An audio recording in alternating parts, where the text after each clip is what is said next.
Bun găsit! Sunt Mădălina Iacob. Haideți să vorbim despre sănătatea noastră. Copii sau adulți, suntem conectați la tehnologie zi de zi. Iar în ultimele luni, doar în România, consumul de internet a crescut cu peste 20%.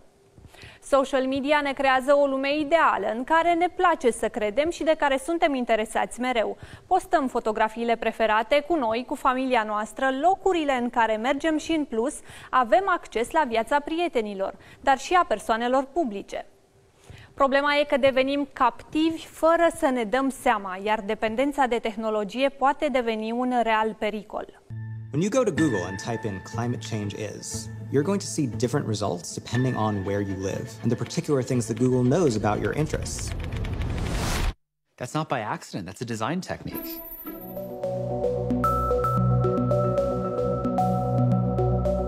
Atenția noastră este cea pe care aceste platforme o vând către clienții de publicitate care sunt interesați să ne găsească acolo. Exact la fel cum și în televiziune, prin programe interesante, încercăm să ținem atenția telespectatorilor în fața ecranului.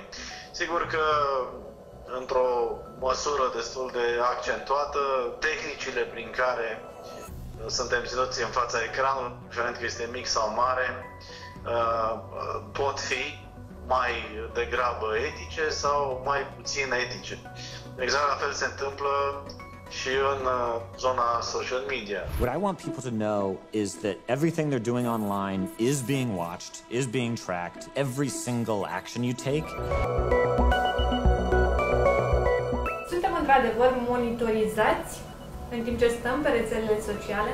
Această monitorizare nu trebuie privită ca fiind o chestiune conspiraționistă sau de altă natură, este o chestiune tehnică. Să înțelegem că nu avem cum 2020 să nu fim cumva conectați, dar în egală măsură să ne informăm și să ne protejăm față de eventualele companii sau diversi actori de pe piață care, desigur, pot să abuzeze de încrederea noastră. Suntem captivi ore bune pe telefon sau pe laptop, la muncă sau acasă, odată ce am deschis aplicațiile de socializare. WhatsApp, Facebook, Instagram, Twitter, Skype sau TikTok sunt printre preferatele românilor. În primul rând, toți ne dorim să fim mai buni, mai frumoși, mai admirați, mai interesanți decât suntem în realitate. Acesta este și motivul pentru care și pozele se editează așa de mult.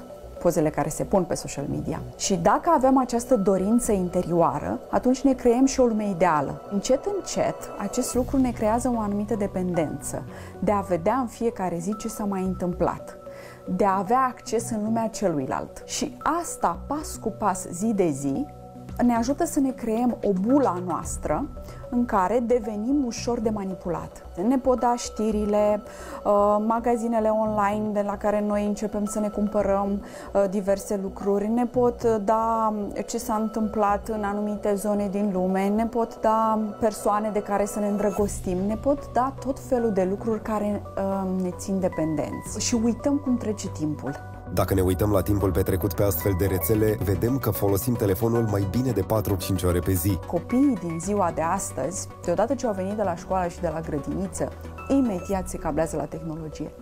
Se cablează la jocuri, se cablează la orice se întâmplă online, la rețele de socializare, vorbesc destul de mult cu prietenii lor, sunt în conferințe, în videoconferințe și în conferințe aproape toată ziua, ceea ce are și efecte pozitive asupra lor pentru că sunt mult mai conectați și au mult mai multe relații, însă se deconectează de lumea reală. Siguranța pe internet rămâne cea mai importantă. Cum suntem atenți la semafor când traversăm strada, așa trebuie să fim atenți și când introducem online datele cardului bancar sau când setăm parola pentru un cont personal. Știm că în 2020 tehnologia nu poate fi evitată, dar dacă suntem atenți la câteva reguli simple, putem evita multele capcane ale acestui mediu. Așadar, informațiile care circulă online trebuie verificate din mai multe surse. Și verificați și cât timp petreceți pe internet, dar și ce aplicație este preferată. Telefoanele mobile monitorizează acest lucru. Și încă ceva, vă propun un experiment ca să vă testați dependența de tehnologie. Seara, după ce ați terminat programul, renunțați la orice sursă de tehnologie. Fără telefon, fără calculator, ba chiar și fără televizor. Veți fi surprinși de rezultate. Atât pentru astăzi, ne revedem marți dimineață cu tot ce trebuie să știm ca să rămânem sănătoși.